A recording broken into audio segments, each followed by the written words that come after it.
Hello friends, welcome to my online CA. My name is Ankush and हम लोग आप लोगों के लिए कुछ बिजनेस वीडियो शेयर करते हैं जो कि आपके बिजनेस के लिए हेल्पफुल होती है।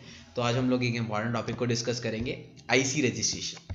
जैसे कि नेम ही डिफाइन करता है कि इंपोर्ट और एक्सपोर्ट कोड इंपोर्ट और एक्सपोर्ट के लिए रिक्वायर्ड होगा। तो स्टार्ट करते हैं बेसिक कंसेप्ट से। इंपोर्ट और एक्सपोर्ट क्या है, इंपोर्ट और एक्सपोर्ट का मीनिंग क्या है। जब आप परचेज करते हैं आउटसाइड इंडिया से तो उसे इंपोर्ट कहा जाता है, और जब आप सेल करते हैं आउटसाइड इंडिया देन उसे एक्सपोर्ट कहा जाता है। इस इंपोर्ट और एक्सपोर्ट करने के लिए एक नंबर चाहिए आपको, import export code, IC code. Basically it is a 10 digit number issued by the DGFT and ये लाइफ टाइम के लिए इशू होता है, ऐसा रिन्यूअल का कोई कंसेप्ट नहीं है। अब बात करते हैं who needs an IC. If a person wants to purchase the goods, अगर कोई पर्सन परचेज करना चाहता है आउटसाइड इंडिया से कोई भी प्रोडक्ट, और अगर सेल करना चाहता है, अपने गुड्स को सेल करना चाहता है आउटसाइड इंडिया, तो he needs an IC. Second बात करते हैं, अगर कोई पर्सन अपनी सर्विसेज प्रोवाइड करना चाहता है आउटसाइड इंडिया एंड कुछ बेनिफिट्स लेना चाहता है एक्सपोर्ट एंड इंपोर्ट रेगुलेशन से, देन उसको आईसी चाहिए। मैं इस सेकेंड पॉइंट में ये नहीं कह रहा कि एवरी सर्विस प्रोवाइडर को आईसी चाहिए। उसी सर्विस प्रोवाइडर की बात कर रहा हूँ जो कि अपनी सर्विसेज को आउटसाइड इंडिया कर रहा है and export and import regulations का बेनिफिट लेना चाहता है, तभी आईसी चाहिए। थर्ड पॉइंट ये आता है कि अगर कोई person specified services and technologies को प्रोवाइड किया, इंपोर्ट कर रहा है, देन आईसी चाहिए। गवर्नमेंट ने कुछ स्पेसिफाई कर रखा है कि स्पेसिफाइड सर्विसेज हैं, इन केसेस के अंदर उसको आईसी चाहिए ना। हम बात करते हैं exemptions from taking an IC. अभी तक हम लोगों ने बात करी जैसे कि एक इंपोर्ट करना, अगर आपको गुड्स परचेज करने हैं या फिर सेल करने हैं इंडिया से बाहर, तो आपको आईसी चाहिए।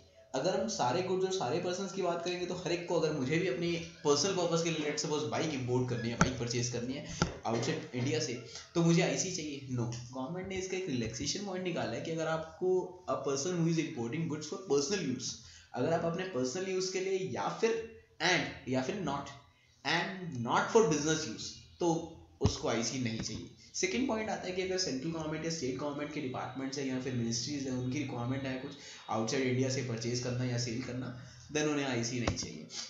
थर्ड पॉइंट आता है, अगर आप इंपोर्ट कर रहे हैं, एक्सपोर्ट कर रहे हैं through Indo Myanmar route and उसकी वैल्यू एक्सीड नहीं है 25,000 से, एंड जो कि इंपोर्ट और एक्सपोर्ट होगी सिर्फ नेपाल और म्यांमार में, देन आईसी आपको नहीं चाहिए। नाउ नेक्स्ट पॉइंट आता है timeline and costing. Timeline and costing means कि अगर एक normal IC registration, IC code को लेने के लिए कितना टाइम लगेगा, अराउंड 7 to 10 days लगते हैं। अगर समटाइम्स डीजीएफटी की वेबसाइट पर कुछ टेक्निकल एरर्स होते हैं तो एप्लीकेशन फाइल नहीं होती या फिर फाइल नहीं हो पाती, तो नॉर्मल टाइम एक्सीड हो जाता है, या फिर गवर्नमेंट कुछ वर्कलोड है देन टाइम एक्सीड हो जाता है। अदरवाइज नॉर्मल 7 to 10 days में इशू हो जाता है सर्टिफिकेट। जो चार्जेस रहते हैं इसके, नॉर्मली प्रोफेशनल चार्जेस जो रहते हैं, टोटल चार्जेस जो रहते हैं वो 3,000 to 10,000 रहते हैं, depending upon professional to professional obviously. State to state होता है, कई स्टेट्स के प्रोफेशनल्स ज़्यादा हायर करते हैं, depending their total own description. इस पॉइंट पर हम लोग ज़्यादा कमेंट नहीं करेंगे। नाउ बात करते हैं डॉक्यूमेंटेशंस, क्या डॉक्यूमेंट्स रिक्वायर्ड हैं फॉर आईसी रजिस्ट्रेशन। प्रोप्राइटरशिप के लिए pan card, photograph, ID proof, cancel cheque, bank का सर्टिफिकेट और है उसमें।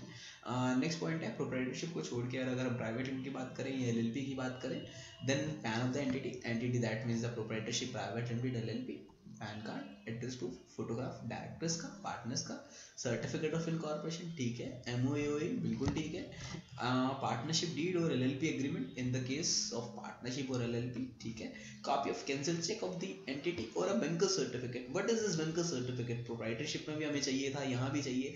Banker certificate is nothing, just एक बैंकर आपका, जो भी आपका अकाउंट है जिस भी बैंक में, वो बैंकर आपको सर्टिफाई कर देता है ऑन देयर लेटर हेड कि जस्ट इस एंटिटी का मेरे पास करंट अकाउंट है एंड ये डिटेल्स हैं, ये अकाउंट नंबर है, ये उसके ब्रांच एड्रेस है, ये रजिस्टर्ड ऑफिस एड्रेस है, ये डिटेल्स वो सर्टिफाई कर देते हैं एंड वो आप वहाँ पर अटैच कर देते हैं आईसी रजिस्ट्रेशन के टाइम पर, सर्टिफिकेट रजिस्ट्रेशन कराने के टाइम पर। नाउ नेक्स्ट हम बात करते हैं आईसी ऑनलाइन रजिस्ट्रेशन प्रोसेस।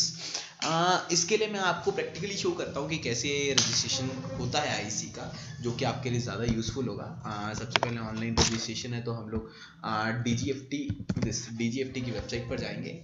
यहाँ पर एक टैब है IC this import export code online application. मैं ऑनलाइन एप्लीकेशन फाइल करूँगा, कैसे हम लोग एप्लीकेशन को फाइल कर सकते हैं।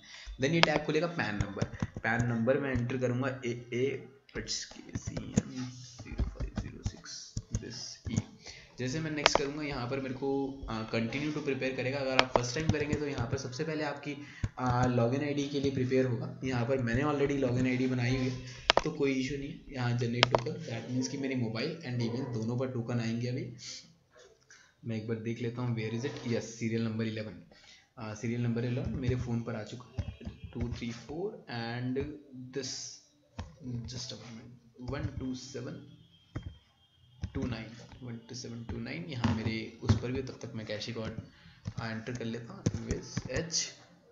HPGT। मेरी मेल पर अभी तक नहीं आया, मैं भी थोड़ा सा, ये मेरी मेल पर भी आ गया 46564 या सबमिट करता हूँ मैं इसे। सबमिट करने के बाद ये मेरे पास कुछ टैब्स आती हैं, आईसी मास्टर, ब्रांच, डायरेक्टर। एक एक चीज़ को हम धीरे धीरे समझते हैं। सबसे पहले IC master, update master data. यहाँ पर मास्टर डाटा में जैसे एंटिटी नाम है, entity name, address, this city, state, district, basic details में एंटर करूँगा। पैन नंबर हो गया, phone numbers, email IDs already आ रही हैं। प्रोप्राइटरशिप है आपका, पार्टनरशिप है आपकी, दिस लाइबिलिटी है, प्राइवेट लिमिटेड है, पब्लिक है। जो बेसिक डिटेल्स है मैंने वो एंटर कर दी। अकाउंट नंबर है, दिस बैंक नेम है, ये बेसिक डिटेल्स मैं साथ साथ एंटर कर दूंगा। उसके बाद name of the applicant, private limited के केस में डायरेक्टर हो गया, पार्टनरशिप के केस में पार्टनर हो गया, सोलो पार्टनरशिप के केस में प्रोप्राइटर हो गया, नेम ऑफ द एप्लीकेंट आ गया। देन आप इसको एडिट अपडेट कर देंगे। अगर कोई ब्रांच है तो ब्रांच वाला कॉलम फिल होगा। अगर कोई डायरेक्टर है, डायरेक्टर ऑब्वियसली होगा, प्राइवेट लिमिटेड के केस में होगा, प्रोप्राइटर के केस में प्रोप्राइटरशिप के केस में प्रोप्राइटर होगा, पार्टनरशिप के केस में पार्टनर होगा। उनकी डिटेल्स आएंगी यहाँ पर, एक बेसिक डिटेल्स में एंटर होंगी, ठीक है, डेट ऑफ बर्थ है, ये है। देन आपको डायरेक्टर के बाद अटैचमेंट्स, जो हम लोगों ने डॉक्यूमेंट्स की बात करी, वो डॉक्यूमेंट सारे के सारे आपको अपलोड करने हैं।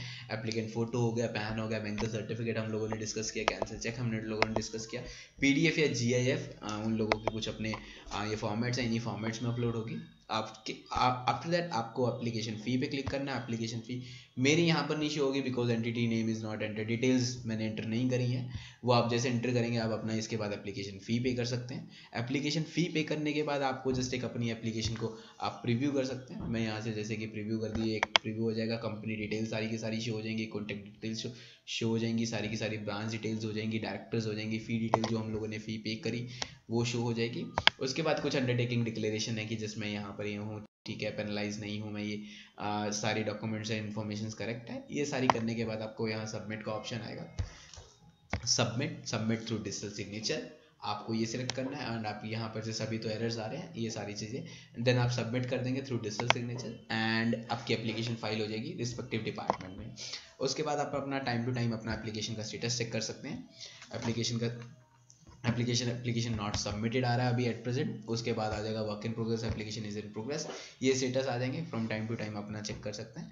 मैं अब हम लोग अपनी स्लाइड पर चलते हैं। आईसी ऑनलाइन रजिस्ट्रेशन, मैंने इसकी एक समरी जस्ट अभी हम लोगों ने जो डिस्कस करी वो एक समरी प्रिपेयर करी। Step 1 create an login ID, then update master data of the entity. Master data के बाद अदर फिल इन्फॉर्मेशन होगी, डायरेक्टर, ब्रांच, ये इन्फॉर्मेशन।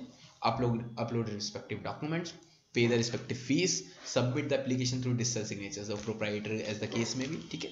फाइनल सर्टिफिकेट आपकी मेल पर डिलीवर हो जाएगा एंड आप वहाँ से भी डाउनलोड कर सकते हैं। एंड आप लोग स्टेटस भी चेक कर सकते हैं time to time. Within 7 days में तो सर्टिफिकेट आ ही जाना है, बट 3-4 डेज बाद एक बार आप अपना चेक कर सकते हैं। समटाइम सर्टिफिकेट जल्दी भी इश्यू हो जाता है, तो आप लोग वहाँ से भी चेक कर सकते हैं। होप आप लोगों को ये वीडियो पसंद आई होगी। If yes then please like this video and for more videos please subscribe our YouTube channel. And अगर आपके कुछ भी डाउट्स हैं आप कमेंट सेक्शन में अपने डाउट्स को पूछ सकते हैं हम लोगों से, और आप हम लोगों को डायरेक्टली मेल भी कर सकते हैं, mail@myonlinec.in।